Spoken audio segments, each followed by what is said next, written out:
तर सगळ्यांना शुभ सकाळ. तर आपण चाललेलो आहोत आज मासोळीच्या बाजारात आणि आज खेकड्यांचं नियोजन आहे. तर इथं आम्ही खेकडे घेतलेले आहेत. तुम्ही पाहताय जिवंत खेकडे आहेत आणि कसे हलतायत आणि त्या ताई आणि ते दादा कसे खेकड्यांच्या नांग्या काढतायत. आणि खेकडे घेता घेता बाजूलाच आम्हाला मासेही दिसलेत आणि मग आम्ही मासेही घेऊन आलोत. खेकडे आणि मासे आज आहे बेत. शौर्या, निरू, मी, भाऊ आणि भैया आम्ही सगळे आलेलो आहोत तारड्यात. आणि हा पहा, हा घेतलेला आहे मासा आणि इकडे भैया आहे तो त्यांना सांगतोय आम्हाला असे मासे द्या, छोटे द्या, मध्यम द्या आणि ते सुरू आहे. आणि आता आम्ही माशांची खरेदी आणि खेकड्यांची खरेदी करून आम्ही रिटर्न चाललेलो आहोत.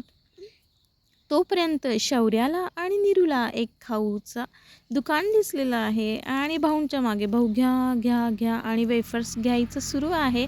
आणि इकडे खूप मोठी खरेदी या छोट्या 2 पिल्लांनी खाऊची केलेली आहे.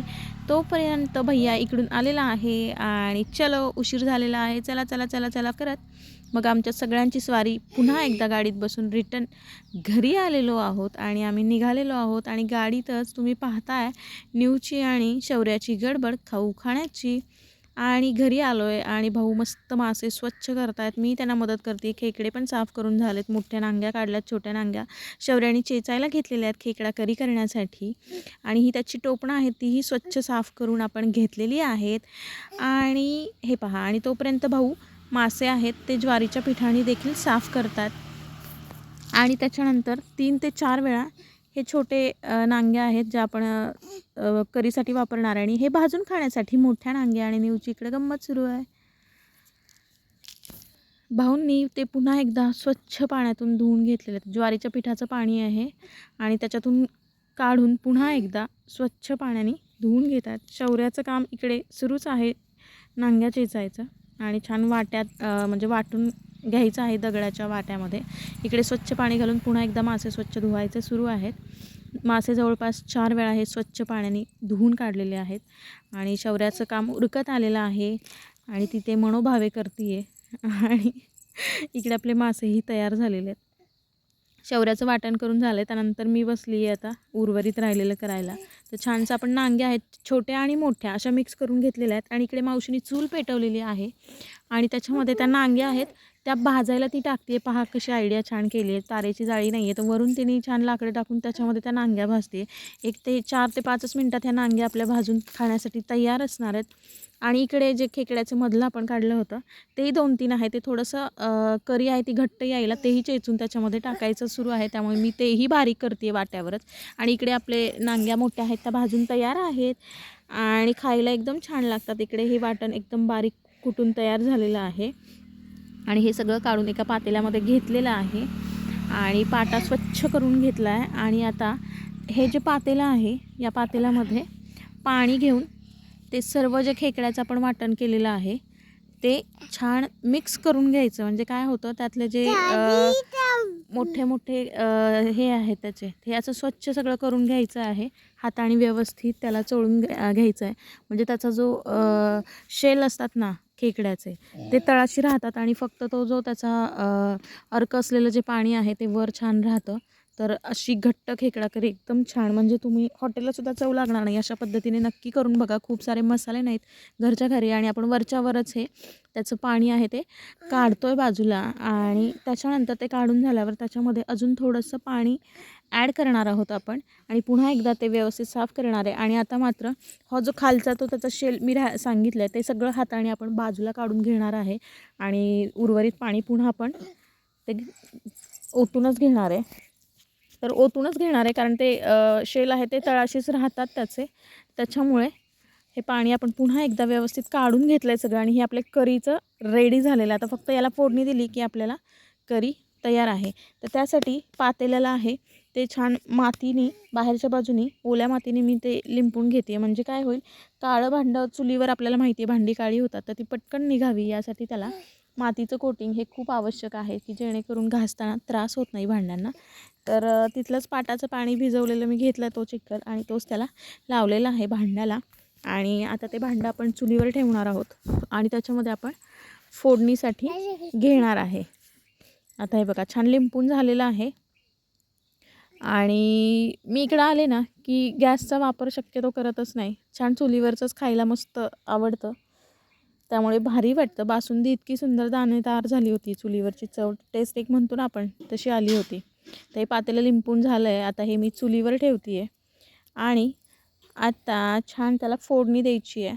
तर हे पातेलं थोडंसं तापलं की त्याच्यामध्ये आता ते तापलेलं आहे छान. इकडे शौर्या, निरू आणि भैयाचं काम सुरू आहे आणि ही 2 पोरं तिथं विहीर खोदत आहेत आणि त्या विहिरीत चिखल केलेला अक्षरशः तुम्हाला थोड्याच वेळात दिसेल. हे बघा, इतकी सुंदर नटलेली बाळ आहेत माझी चिखलानी, अक्षरशः रबडी झालेली आहेत. चपला तर इतक्या भरवल्यात की पाय उचलेनात आणि छान हसत आलेत. तोपर्यंत तिकडे फोडणीची तयारी केली आहे आपण. पातेल्यामध्ये तेल ओतून घेतलेलं आहे. त्याच्यामध्ये आता आपण जिऱ्याची फोडणी टाकली आहे आणि जिरं टाकल्यानंतर त्याच्यात लसूण, आलं आणि खोबरं याची पेस्ट टाकलेली आहे. प्रमाणात टाकायची कारण ते ऑलरेडीच त्याचं खूप घट्ट आहे, जो सारा पण काढलेला आहे तो त्याच्यामुळे.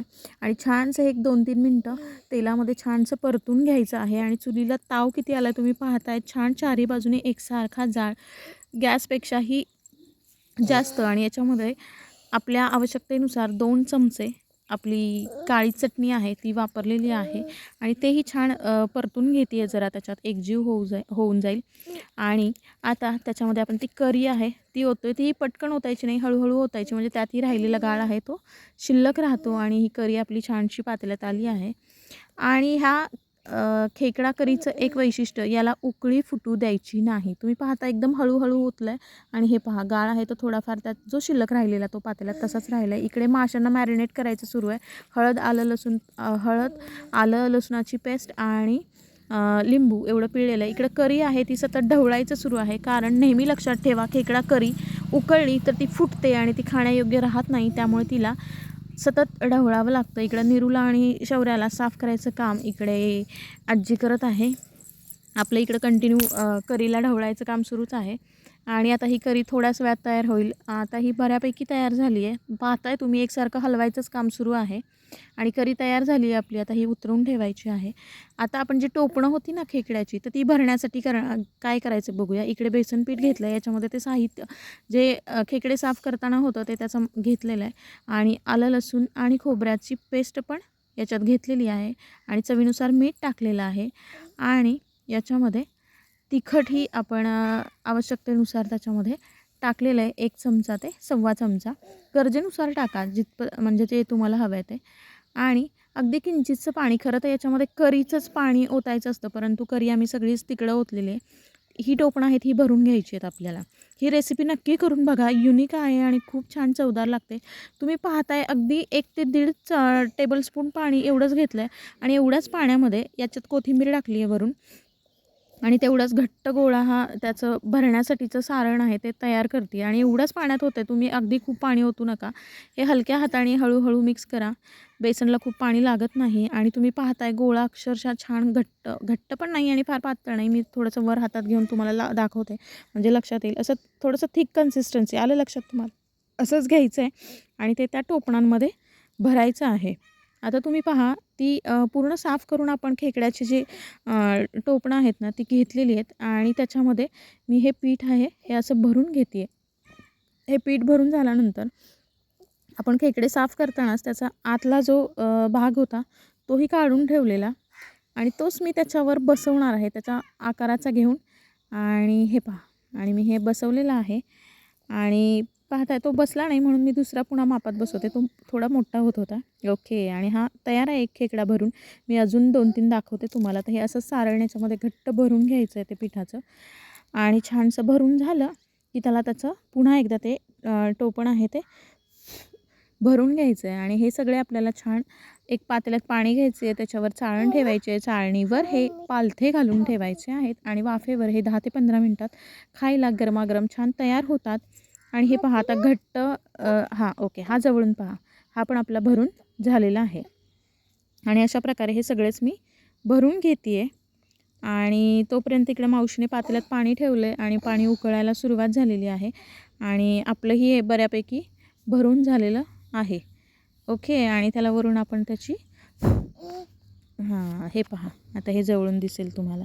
तर हे अशा पद्धतीनं मी सगळेच खेकड्याची टोपणं आहेत ती भरून घेतली आहेत आणि ही पहा प्लेटमध्ये आपली रेडी झालेली आहेत आणि हे आता आपल्याला वाफवायला ठेवायचे आहेत. आणि इकडे छान चुलीला ताव आलेला आहे, पुन्हा एकदा पाणी उकळलं आहे आणि हे बघा मी दाखवते. हे जे पीठ भरलेलं आहे ती बाजू खाली करायची आहे, म्हणजे त्या बाजूनी आपलं पीठ आहे ते पटकन वाफवून जाईल. म्हणजे खेकडे हे खेकड्या सरळच्या आकारात असंच आपल्याला ठेवायचं, म्हणजे पीठ भरलेली बाजू ही खाली राहील आणि ते छान वाफले जातील. आणि हा पदार्थ तुम्ही नक्की करून बघा. करी तुम्ही खाल्ली असेल, पण हा युनिक पदार्थ आहे आणि प्लीज करून पहा आणि मला कमेंट करून सांगा की ते कसे लागले. इतकी छान चव लागते, अप्रतिम. पाहतानाच इतकं भारी वाटतंय ना. आणि त्याच्यावर आता आपण झाकण लावणार आहे आणि ते छानसं वाफवून घेणार आहे. हे 15 ते 20 मिनटात खाण्यासाठी तयार होतं. आणि मगाशी ज्या मोठ्या नांग्या होत्या त्या भाजून तयार आहेत आणि आता त्याच्यावर ताव मारायला मी, शौर्या आणि निरू आम्ही तिघेही बसलेलो आहोत. अशा प्रकारे आपण हे बघा खेकडे आपले तयार झालेले आहेत वाफवून. इतके छान दिसत आहेत ना, कधी एकदा ताटात येत आहेत असं झालं आहे. आणि इकडे आपण फिश फ्रायसाठी रवा घेतला आहे, त्याच्यात तिखट आणि मीठ टाकलेलं आहे आणि इकडे मॅरिनेट केलेले पीसेस आहेत. आणि आपण हेही चुलीवर करणार आहे. तवा ठेवलेला आहे छानसा आणि तव्यावर आधी मी तेल सोडून घेते आहे आणि त्याच्यानंतर ते फिशचे सगळे पदार्थ ते ताटात घेतलेत आणि त्याला रव्याचं कोटिंग केलं आहे आणि ते एक एक करून ते सगळे तव्यावर घेते आहे आणि छान ठेवते आहे. आणि याच्यानंतर देखील जरी आपण हे शॅलो फ्राय करत असले तरी त्याला 1-2 मिनटासाठी झाकण लावून ठेवणार आहे मी. तेल पुन्हा एकदा सोडते आणि झाकण लावणार आहे, म्हणजे छान आतपर्यंत ते शिजले जातात, कुठेही कच्चे राहत नाहीत आणि एकसारखे वाफलले जातात. आता तेल सोडून झालं आहे. आता 1-2 सेकंद याच्यावर मी झाकण लावणार आहे आणि 1-2-4 मिनटं हे झाकण असंच ठेवून पुन्हा ते एक बाजू उलटून घेणार. तुम्ही पाहताय अगदी छान न करपता आणि सुंदर असे हे फिश आहेत ते एका बाजूने आपले छानसे तळले गेलेले आहेत. आणि आता आपण त्याला पुन्हा एकदा पलटी करून त्याच्यात पुन्हा थोडंफार तेल सोडून पुन्हा एकदा त्याला आपण झाकण लावून 2-3 मिनटांसाठी वाफवून घेणार आहोत. आणि त्याच्यामुळे ते दोन्ही बाजूने इतके सुंदर छान म्हणजे आतपर्यंत ते छान तळले जातात, म्हणजे त्या वाफेने त्या. आणि तुम्ही पाहताय निखाऱ्यावर सुरू आहे, जास्त मोठा जाळ ठेवलेला नाही आहे की जेणेकरून ते व्यवस्थित सगळे तयार व्हावेत असे. आणि ओके, आणि हे पहा इतके सुंदर छान त्याला असा तांबूस रंग आलेला आहे आणि छान भाजले गेले. तर मी हे काढून घेते व्यवस्थित एका ताटामध्ये आणि तुम्हाला दाखवते फिश फ्राय झालेले किती सुंदर चुलीवरचे छान. हे पहा पटकन खायला या गरमागरम लवकर लवकर. आणि आता आमच्या जेवणाची तयारी झालेली आहे. तुम्ही जेवायला या आणि व्हिडिओ शेवटपर्यंत बघितल्याबद्दल आभारी आहे.